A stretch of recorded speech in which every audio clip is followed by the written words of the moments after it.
Hey there, welcome to Learning Labs. Today we're in chemistry, we're in chapter 6, the final chapter, which is all about exploring solutions. Let's hop into 6.1, which is all about solvents and solutes. So, you're making tea. It's a nice afternoon, 4 p.m., right after school. Sometimes you're mixing some sugar in the hot water and the sugar dissolves in the hot water, aka sugar is soluble in the water. Soluble means able to dissolve in a certain solvent. What about substances that don't dissolve?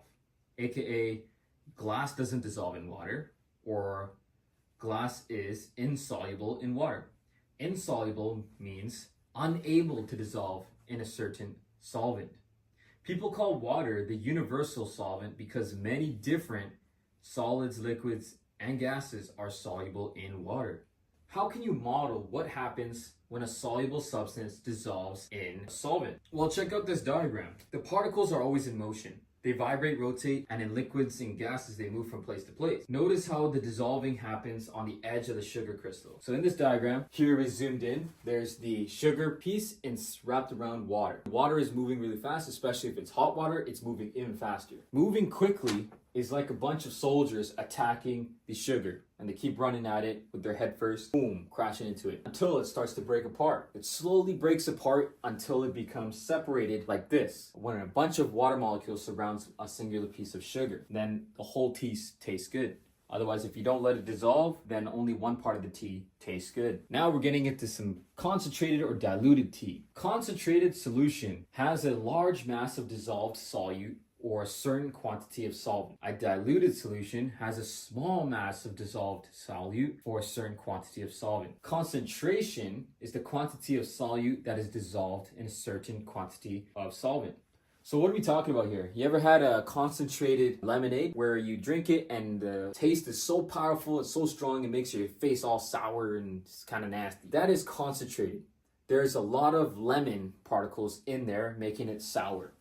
To make it less concentrated, less sour, we dilute it. How do we dilute it? We add liquid or solvent like water. And that dilutes the concentration, making it less powerful so it tastes even better. All right, on to 6.2, which is all about dissolving. There is a limit to dissolving. You can't just keep throwing more sugar into your tea. Eventually, the tea will say, that's enough, I've had enough. I cannot have any more sugar. It is maxed out. The Dead Sea contains so much dissolved salt that no plants or fish can survive. The dissolved salt increases the density of the water. Thus, it is very easy to float on the Dead Sea. Saturated solutions form when no more solute will dissolve in a specific amount of solvent, even with plenty of stirring. For example, solution of salt is formed. The lowest part of the Dead Sea is saturated solution. The floor is covered in undissolved salt. It's like having a cup of water and you throw a bunch of sugar in it and you mix it. Some sugar will stay at the bottom. That's what the Dead Sea looks like. Unsaturated solutions is a solution that is not yet fully saturated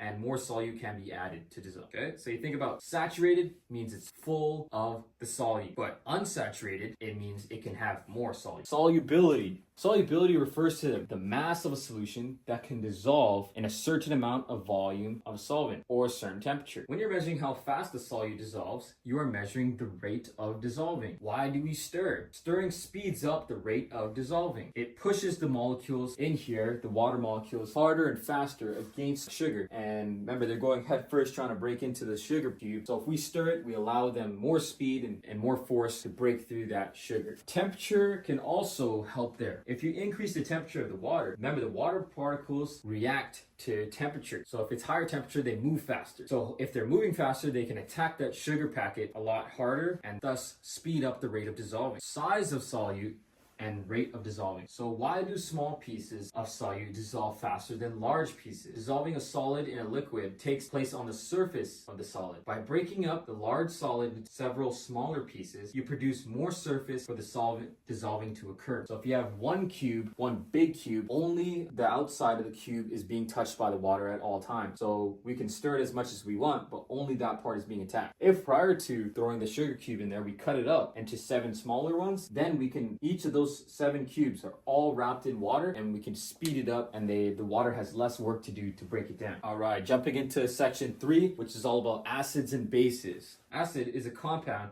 that dissolves in water to form a solution with properties such as these. It tastes sour, like lemonade, corrodes metal like lead and iron and causes severe burns. Okay, the opposite of that is a base, a compound that dissolves in water to form a solution with properties like this. It tastes bitter, breaks down oils and fats. It has a slippery texture and causes severe burns to the skin. You can think about like soap or base. Identifying acids and bases. Most acidic and basic solutions are colorless and transparent. Thus, you can't really tell them apart. But we use an indicator that turns one color in an acid and a different color in a base. One is called litmus paper. Here, acid causes blue litmus paper to turn red, and bases cause red litmus paper to turn blue.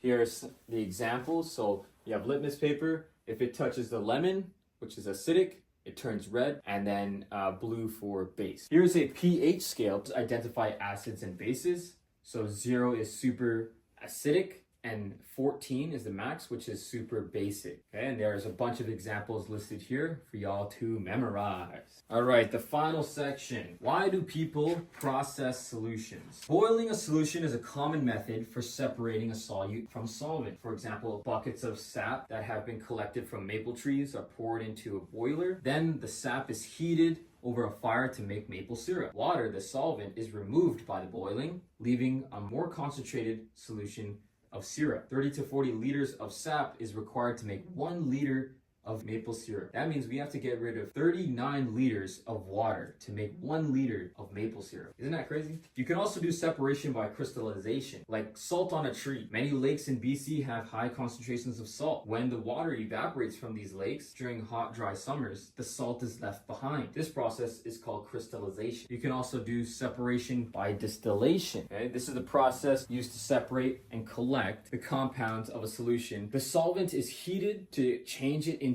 a gas, then converted back into a liquid through condensation. So I'll tell you a story. California, stranded in the desert, and I only had salt solution. I needed to separate the salt from the water so I could drink something. I thought, hey, if I let the water evaporate, it will be lost into the air as water vapor. I would be left with salt. Distillation is another method of separating solutions. So check it out. So you have this hot sun in the desert, California sun, hits the pan that has salt water in it. Then the water in there begins to heat up and evaporate. It evaporates as a gas, and it touches this clear plastic sheet that I've put over it. Now the clear plastic sheet is a lot colder, and when the water vapor touches it, it cools down and turns back into liquid. It is dripped down into my 2 buckets here, and left behind is the salt, because salt doesn't travel up as water vapor. It stays down there. So through science, I have now separated salt and water, and I will be okay in the desert. All right, that wraps up chemistry. Look at that.